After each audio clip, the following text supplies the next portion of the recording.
সবাইকে স্বাগত। আজকে আমরা একদম গোড়া থেকে একটা সিম্পল ডিজিটাল মেশিন বানাবো। ব্যাপারটা অনেকটা এরকম যে আমরা যেন একটা ডিজিটাল গোয়েন্দা তৈরি করছি, যার একটাই মিশন, একটা নির্দিষ্ট সিক্রেট কোড খুঁজে বের করা। আচ্ছা, কখনো কি মাথায় এসেছে যে এই সাধারণ মেশিনগুলো আসলে কাজ করে কিভাবে? মানে একটা ভেন্ডিং মেশিন ঠিক কিভাবে বোঝে যে সঠিক টাকার কয়েন দেওয়া হয়েছে? বা ধরুন একটা ডিজিটাল লক, ও কিভাবে ঠিক পাসওয়ার্ডটা চিনে ফেলে? চলুন আজ এই প্রশ্নটারই উত্তর খোঁজা যাক। উত্তরটা আসলে বেশ সহজ, আর সেটা হলো মেমরি। এই মেশিনগুলো ঠিক তার আগের মুহূর্তে কি ঘটেছিল সেটা মনে রাখতে পারে। টেকনিক্যাল ভাষায় এই ক্ষমতাকেই বলা হয় সিকোয়েন্সিয়াল লজিক সার্কিট, আর এটাই কিন্তু সবকিছুর মূল। তো আমাদের আজকের মিশনটা কি? আমাদের কাজ হবে একটা সিকোয়েন্স ডিটেক্টর বানানো। এই ডিজিটাল গোয়েন্দার একটাই কাজ হবে 0101 বা 0101। এই সিকোয়েন্সটা যখনই ইনপুট হিসেবে আসবে অমনি ও আমাদের একটা সিগন্যাল দেবে। কোনো ডিজিটাল মেশিন বানানোর আগে প্রথম কাজটাই হলো সেটার যুক্তির একটা ম্যাপ বা নকশা তৈরি করে ফেলা। এটাকে বলা হয় স্টেট ডায়াগ্রাম। জিনিসটাকে একটা গেম বোর্ডের মতো ভাবতে পারেন, যেখানে মেশিনের প্রত্যেকটা সম্ভাব্য চাল বা পদক্ষেপ দেখানো আছে। বেশ, তাহলে আর দেরি কেন? চলুন এই ম্যাপটা বানানো শুরু করি। আমরা ধাপে ধাপে আমাদের এই গোয়েন্দার যুক্তির পথটা তৈরি করে ফেলি। তো আমরা শুরু করছি একদম প্রথম অবস্থা থেকে, যেটাকে আমরা বলছি Q1। এই অবস্থায় মেশিনটা আসলে কিছুই করছে না, জাস্ট বসে বসে অপেক্ষা করছে আমাদের সিক্রেট কোডের প্রথম অংশ, মানে একটা শূন্য আসার জন্য। যদি অন্য কিছু, মানে ধরুন 1 আসে, ও সেটাকে পাত্তাই দেবে না, চুপচাপ অপেক্ষা করতে থাকবে।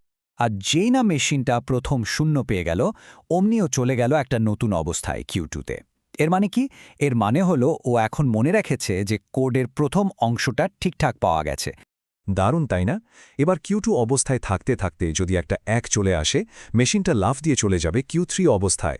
তার মানে সে এখন 0-1 পর্যন্ত সিকোয়েন্সটা চিনে ফেলেছে। আমরা কিন্তু ঠিক পথেই এগোচ্ছি।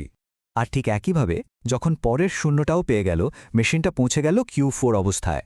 আমরা কিন্তু লক্ষ্যের একদম কাছে চলে এসেছি। কোডটা কমপ্লিট করতে আর মাত্র একটা স্টেপ বাকি। এবং ফাইনালি যখন শেষ একটাও চলে এলো, মেশিনটা সোজা চলে গেল Q5 অবস্থায়, আর সাথে সাথে একটা আউটপুট সিগন্যাল পাঠিয়ে দিল। তার মানে কাজ শেষ, কোডটা ধরা পড়ে গেছে। এই যে ম্যাপটা আমরা আঁকলাম, এটাই হলো আমাদের ডিজিটাল গোয়েন্দার পুরো মস্তিষ্ক। এই যে ডায়াগ্রামটা আমরা বানালাম, এটা কিন্তু আমাদের মানুষদের বোঝার জন্য দারুণ। কিন্তু একটা মেশিন তো আর ছবি দেখে কাজ করতে পারে না, তাই না? ওর জন্য দরকার আরও গোছানো কিছু। তাই পরের ধাপে আমরা আমাদের ম্যাপটাকে এমন একটা ভাষায় অনুবাদ করব যেটা মেশিন বুঝতে পারে। এই যে টেবিলটা দেখছেন, এটা আসলে ওই ডায়াগ্রামেরই একটা ডেটা ভার্সন। এখানে পরিষ্কার করে বলে দেওয়া আছে কোন অবস্থায় কোন ইনপুট পেলে মেশিনটা ঠিক কী করবে। মানে Q1 অবস্থায় 0 পেলে কোথায় যাবে আর 1 পেলে কোথায় যাবে। একই ম্যাপ, শুধু টেবিল ফরম্যাটে। এখন মেশিন তো আর Q1, Q2 এসব নাম বোঝে না। ও বোঝে শুধু কারেন্ট আছে কি নেই, মানে 0 আর 1। তাই পরের ধাপে আমরা প্রত্যেকটা অবস্থাকে একটা করে বাইনারি কোড দিয়ে দিচ্ছি। যেমন Q1 হয়ে গেল 000। এখন আমরা সরাসরি ইলেকট্রনিক্সের ভাষায় কথা বলছি। ওকে, এখন আসছে সবচেয়ে মজার পার্টটা। এই ধাপে আমরা আমাদের পুরো নকশাটাকে সত্যিকারের সার্কিটের জন্য কিছু পাকা নিয়মে বদলে ফেলব। সার্কিটের এই যে মনে রাখার ক্ষমতা, এটা আসে ফ্লিপ ফ্লপ নামের জিনিস থেকে। এগুলোকে ভাবতে পারেন ছোট্ট ছোট্ট মেমোরি সেল বা লাইট সুইচের মতো, যা হয় অন মানে 1 অথবা অফ মানে 0 থাকতে পারে। আর মজার ব্যাপার হলো, মাত্র 3টা এমন সুইচ দিয়েই আমরা আমাদের 5টা আলাদা আলাদা অবস্থাকে মনে রাখতে পারি। এখানে একটু টেকনিক্যাল ব্যাপার আছে, তবে মূল আইডিয়াটা খুব সহজ। আমাদের কাজ হলো ওই বিশাল স্টেট টেবিলের সব তথ্যকে ফিল্টার করে একদম সহজ কয়েকটা যুক্তির সমীকরণে নিয়ে আসা। অনেকটা যেন একটা বিশাল বইয়ের সারমর্ম মাত্র কয়েক লাইনে লিখে ফেলার মতো। আর এই পুরো খাটুনির পর আমরা যা পাই, সেটাই হলো আমাদের মেশিনের ফাইনাল ইনস্ট্রাকশন, যা সার্কিটটাকে জীবন দেবে। এই দেখুন আমাদের পুরো ডিজাইন, ওই যে ম্যাপ আঁকলাম, টেবিল বানালাম, সবকিছু এসে দাঁড়ালো এই কয়েকটা ছোট্ট সমীকরণে। দেখে কঠিন মনে হতে পারে, কিন্তু আসল ব্যাপারটা হলো এই লাইনগুলোই আমাদের মেশিনের পুরো ব্রেইন। আর এই যে শেষের সমীকরণটা জেড, এটাই হলো আসল হিরো। এটাই মেশিনকে বলে দেয়, এই তো কোড পেয়ে গেছি, এবার সিগন্যাল দাও। তাহলে দেখুন আমরা কোথায় শুরু করেছিলাম আর কোথায় এসে পৌঁছালাম।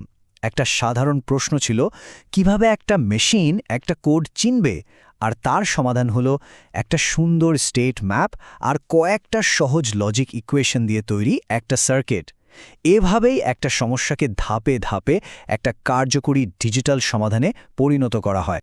শেষে একটা কথা ভাবার জন্য রেখে যাই, যদি এইটুকু একটা সাধারণ কোড ডিটেক্টর বানানোর পেছনে এত সুন্দর একটা লজিক্যাল ম্যাপ থাকে, তাহলে একটু ভেবে দেখুন তো আমাদের চারপাশের এই যে জটিল ডিজিটাল পৃথিবী, এর পেছনে এমন আরও কত কত অদৃশ্য নকশা কাজ করে চলেছে যা সব কিছুকে সচল রাখছে।